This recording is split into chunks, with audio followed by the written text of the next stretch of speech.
Assalamualaikum warahmatullahi wabarakatuh. Nama saya Siti Liana binti Muhammad Rafidi, nombor matrik S57838. Saya akan membentangkan peruntukan dan agihan untuk kesejahteraan rakyat. Isu yang saya pilih adalah peruntukan dan agihan semasa pandemik COVID-19. Semasa berlakunya penularan penyakit COVID-19 di Malaysia, PKS terpaksa ditutup ekoran daripada Perintah Kawalan Pergerakan. Oleh itu, kerajaan telah melakukan inisiatif untuk PKS yang terkesan iaitu dengan menyediakan geram bantuan bagi meningkatkan pendapatan dan mengekalkan pekerjaan. Kerajaan juga telah memperkenalkan langkah yang proaktif di bawah pakej rancangan ekonomi prihatin rakyat yang bertujuan untuk mengurangkan impak COVID-19 dan membangunkan semula pertumbuhan ekonomi negara. Kerajaan juga memperkasakan program latihan dan meningkatkan kemahiran PKS. Kerajaan juga telah memperuntukkan bantuan kepada golongan B40 di mana ia dikenali sebagai bantuan prihatin rakyat. Kerajaan telah memperuntukkan RM3 juta untuk menanggung pengecualian pembayaran sewa bagi mereka yang tinggal di projek perumahan rakyat dan perumahan awam, bagi memastikan bekalan makanan kekal terjamin dan mencukupi dalam tempoh yang kritikal. Kerajaan telah memperuntukkan sebanyak RM1 bilion kepada dana jaminan makanan.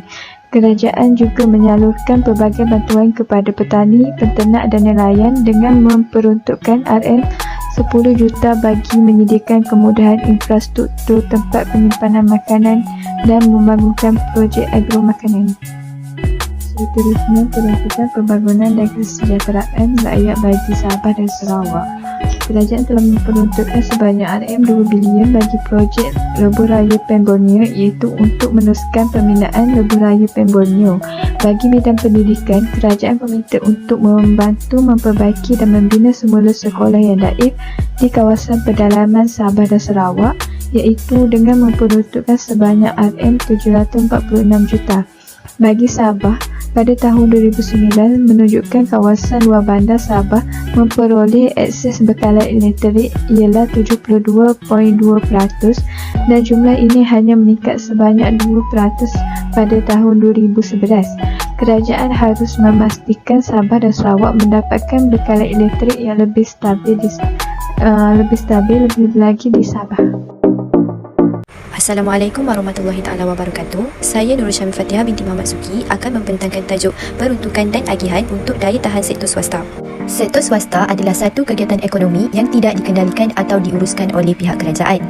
Perusahaan merupakan elemen asas yang perlu ada dalam sektor swasta. Harus diingatkan bahawa perusahaan yang berbeza mencipta peluang pekerjaan yang pelbagai dalam sektor ekonomi dan pekerjaan memiliki dimensi sosial yang jelas, bukan hanya dimensi ekonomi. Malaysia telah lama mempunyai sektor swasta yang meluas serta dinamik dan perkembangan sektor ini sememangnya sangat digalakkan oleh pihak kerajaan. Hampir kesemua kegiatan-kegiatan dalam perusahaan pembuatan, pelombongan dan perdagangan luar negeri serta sejumlah besar dari kegiatan-kegiatan pertanian telah dijalankan oleh sektor swasta. Strategi pertama bagi peruntukan dan agihan sektor swasta ialah mengembali keupayaan perniagaan. Dalam mengembali keupayaan perniagaan sebagai strategi pertama, kerajaan sebagai pemudah cara akan memperbanyak akses pembiayaan kepada sektor perniagaan. Selain itu, pakej pembiayaan dengan nilai keseluruhan berjumlah RM40 bilion disediakan di bawah program Semarak Niaga Keluarga Malaysia. Insentif kedua pula ialah pembiayaan perniagaan dan pembiayaan alternatif untuk syarikat yang berdaya maju namun mempunyai kekalangan pendapatan dana baharu kerana terjejas oleh situasi semasa. Kerajaan dan institusi keuangan telah merangka suatu pembiayaan bentuk baharu yang lebih anjal bagi membolehkan syarikat mempunyai lebih keupayaan untuk memulihkan perniagaan. Dan yang terakhir sekali adalah memberi kemudahan menjalankan perniagaan untuk memastikan ekonomi dibuka dengan selamat dan mengurangkan risiko penularan virus COVID-19. Pematuhan kepada SOP terutamanya di tempat kerja adalah amat penting. Oleh itu, bagi kerja-kerja mengubah suai fasiliti perniagaan supaya mematuhi keperluan SOP seperti pengudaraan serta ruang duduk pelanggan dan pekerja. Pilihan raya umum dan perkembangan isu politik semasa.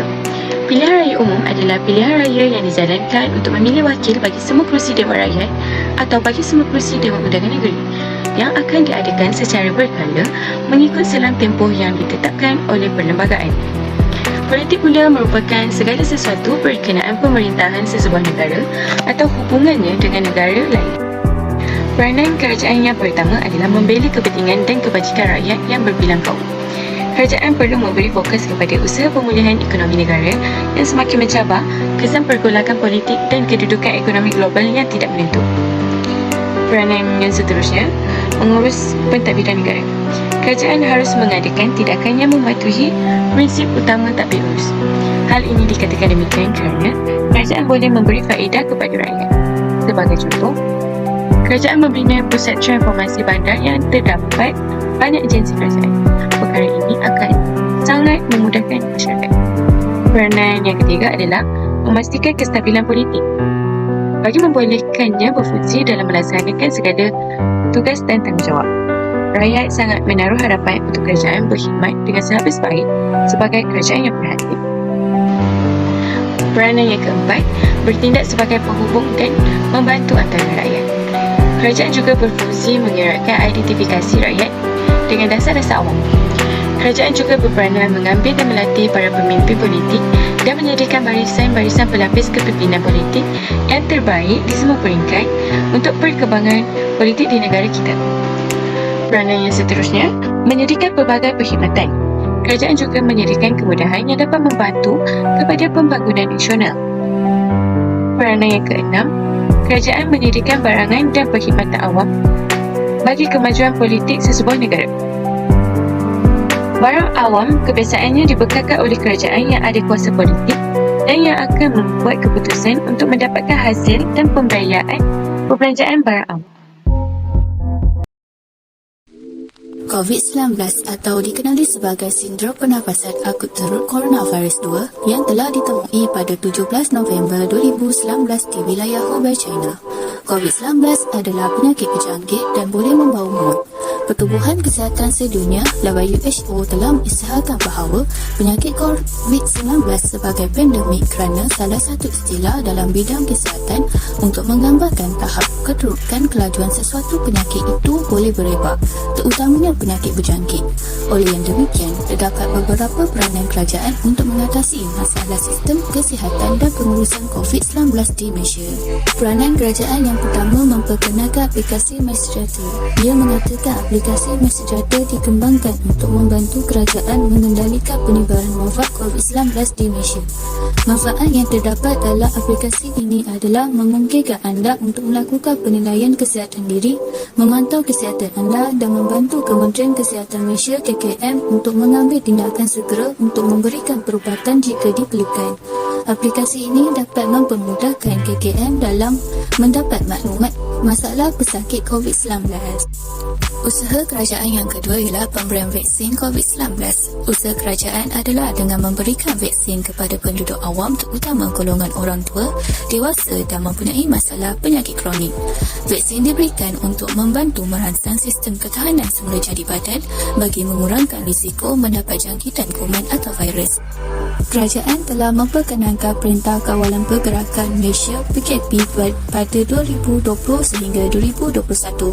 Perintah Kawalan Pergerakan yang disebut sebagai PKP atau MCO merujuk kepada tindakan pencegahan yang dilaksanakan oleh Kerajaan Persekutuan Malaysia terhadap watak coronavirus mulai 18 Mac 2020. Nama saya Nur Atira binti Muhammad Fauzi, nama matrik S58149. Tajuk saya mengenai kawalan harga barangan.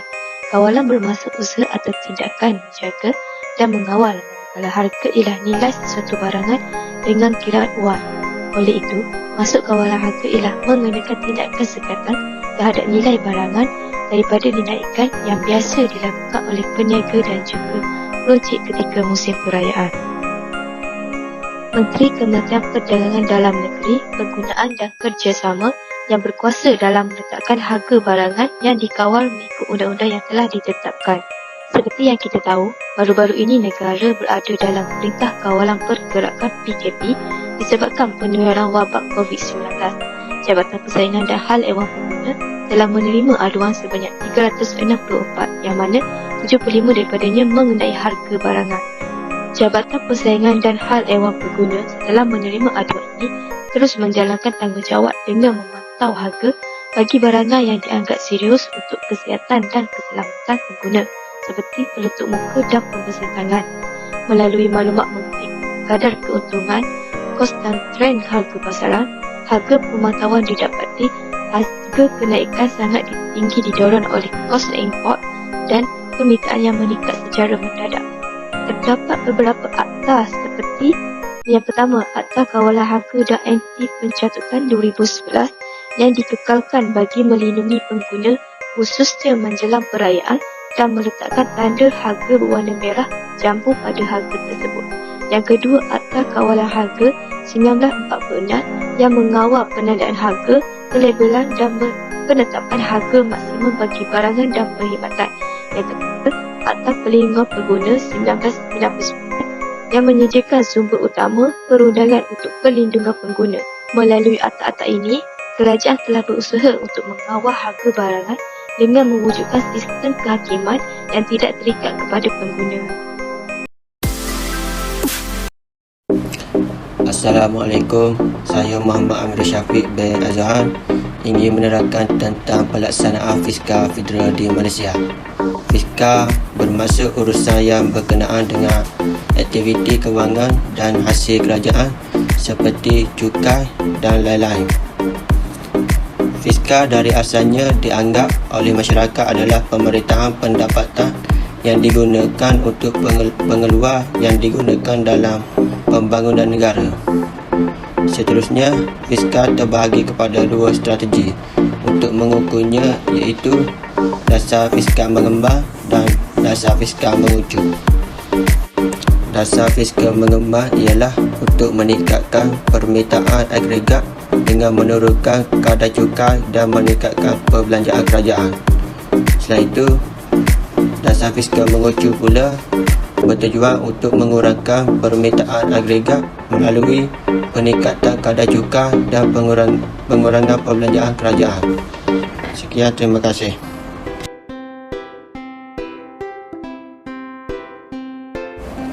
Peranan kerajaan dalam pelaksanaan fiskal di Malaysia terbahagi kepada tiga, iaitu kerajaan berperanan menjalankan fungsi peruntukan, fungsi agihan dan fungsi penstabilan. Untuk fungsi peruntukan, kita dapat lihat peranan kerajaan negeri dan kerajaan tempatan dalam menyediakan barangan dan perkhidmatan awam tambahan seperti mengawal pembangunan tanah dan bangunan, memberikan perkhidmatan sanitari dan pembersihan dan menjaga serta mengawal perkhidmatan awam. Hasilnya dapat kita lihat bahawa kerajaan itu menjalankan tanggungjawab dengan sempurna dan kestabilan ekonomi negara juga kukuh. Untuk fungsi yang kedua pula, kerajaan menjalankan fungsi agihan. Fungsi agihan ini dijalankan oleh kerajaan pusat. Kerajaan pusat adalah lebih berkesan untuk menjalankan fungsi ini berbanding dengan kerajaan negeri. Golongan kaya yang berada dalam kawasan kerajaan negeri itu akan berpindah keluar kawasan jiran yang lain, manakala untuk golongan miskin pula akan berpindah ke kawasan negeri yang mengamalkan cukai dan subsidi. Berikutan daripada situasi ini, kita dapat lihat kawasan ini mempunyai golongan berpendapatan kapital yang rendah, manakala kawasan lain akan mempunyai golongan yang berpendapatan kapital yang tinggi. Untuk fungsi kerajaan yang terakhir pula, iaitu fungsi penstabilan. Seperti mana yang kita tahu, fungsi ini dijalankan oleh kerajaan pusat. Kerajaan pusat mempunyai kuasa yang besar dalam menstabilkan ekonomi. Kerajaan pusat juga mempunyai kuasa dalam penawaran wang. Walau bagaimanapun, keberkesanan dasar ini untuk menstabilkan ekonomi adalah terhad. Ini disebabkan oleh beberapa faktor seperti fiskal yang terhad akan mendorong kerajaan negeri menggunakan dasar belanjawan defisit.